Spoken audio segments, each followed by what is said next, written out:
Сегодня я покажу, как резать стеклянные бутылки вдоль и по диагонали. Пожалуй, это будет лучшее видео на эту тему, где будут показаны самые эффективные способы. Поэтому не переключайтесь, будет интересно.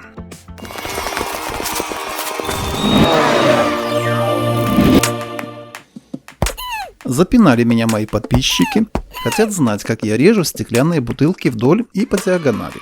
Я их понимаю, обещал видео сделать пару недель назад, но задержал. Задержал я потому, что моей внучке стукнуло 2 годика, а ей я обещал сделать классный безидомик.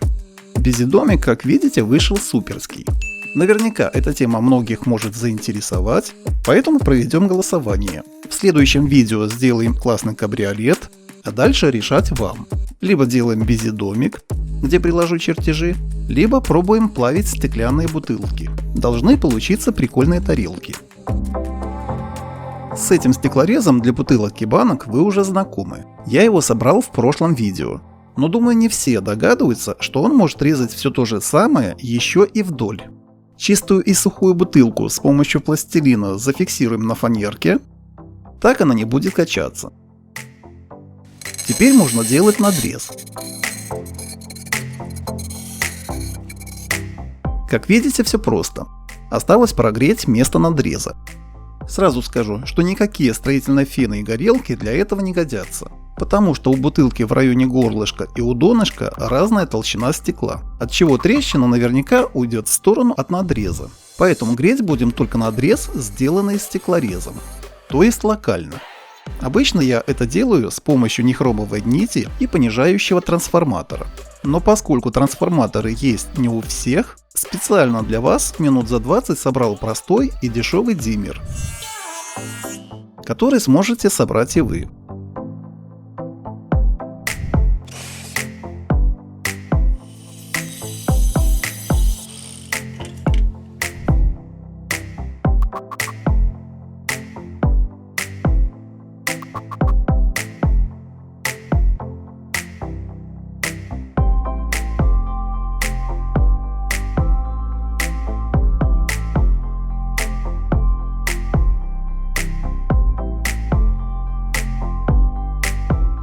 Испытание провел на стареньком паяльнике, пропустив его через ваттметр. Видно, что минимальное напряжение диммера 30 вольт. Для наших целей годится. Но несмотря на это, за оголенные провода, идущие после диммера, руками лучше не браться. Может тряхануть. Осталось закрепить нехромовую нить по надрезу и подключить к диммеру. Задача кажется сложной, но есть решение, за которое можно поставить лайк.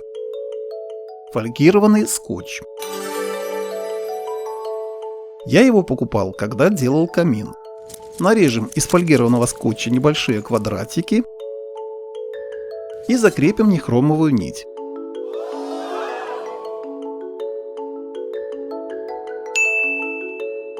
Ток подадим через медный провод.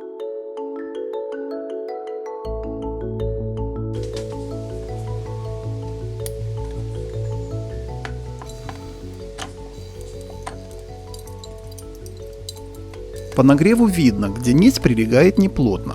Чем плотнее она будет прилегать, тем лучше.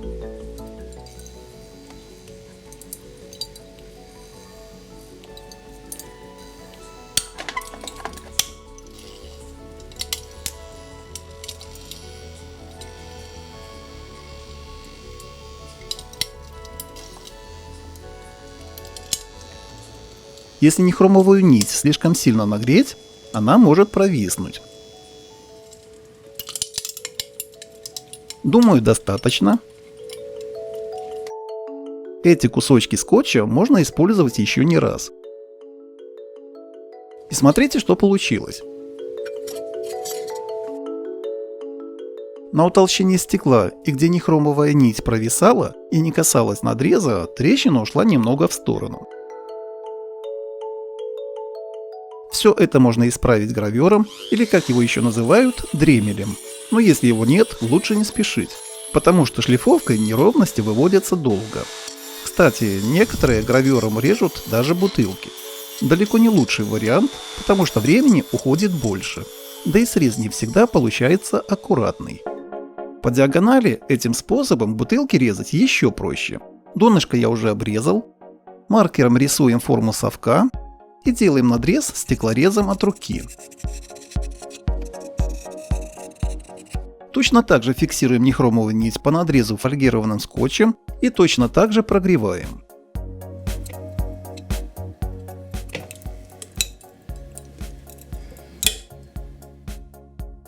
Уберем неровности и немного заточим край.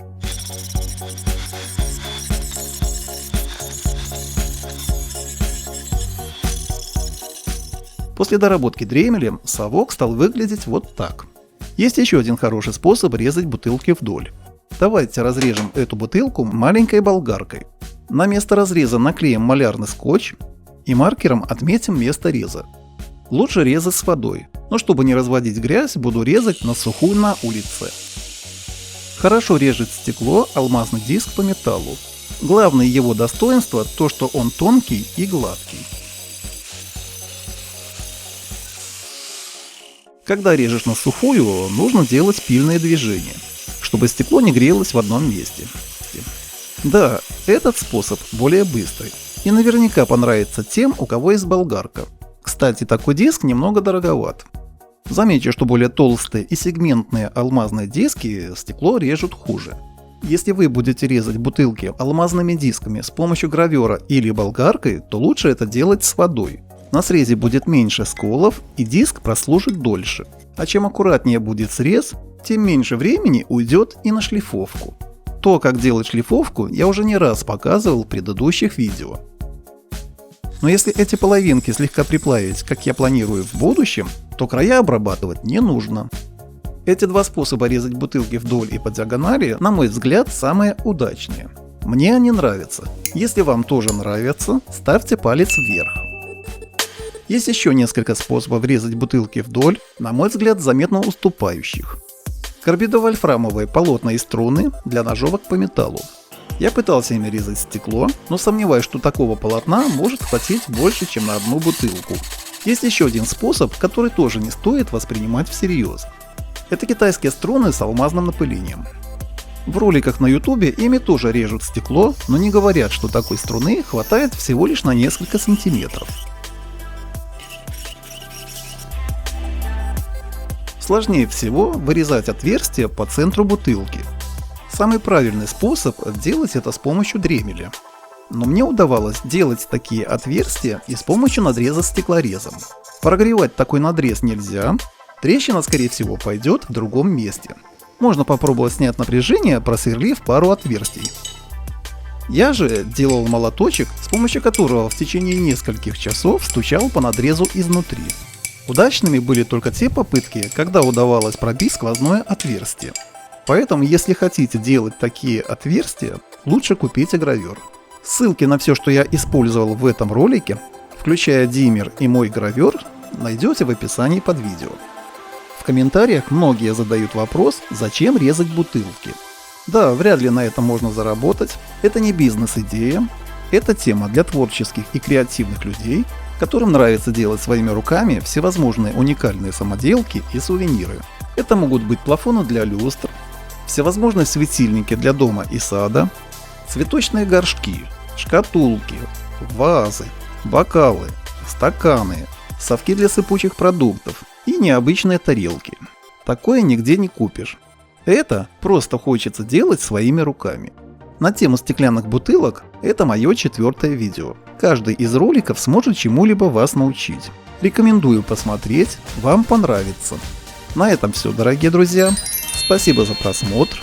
Не забудьте поставить лайк или дизлайк и подписаться на мой канал.